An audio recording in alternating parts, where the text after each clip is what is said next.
Hello and welcome to Indian Curry Recipes. Namaste. Today we are making green chutney for all your sandwiches, chaats or with any fried stuff.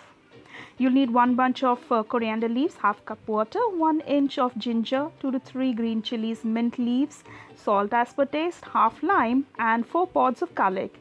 Put this all in the mixer grinder and grind this to a smooth paste. This chutney will remain fresh in the fridge for 1 week or more.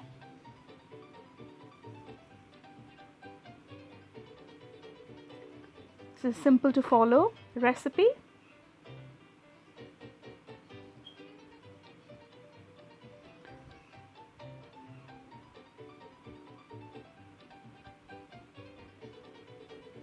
Grind this all to a very smooth paste. That's the consistency.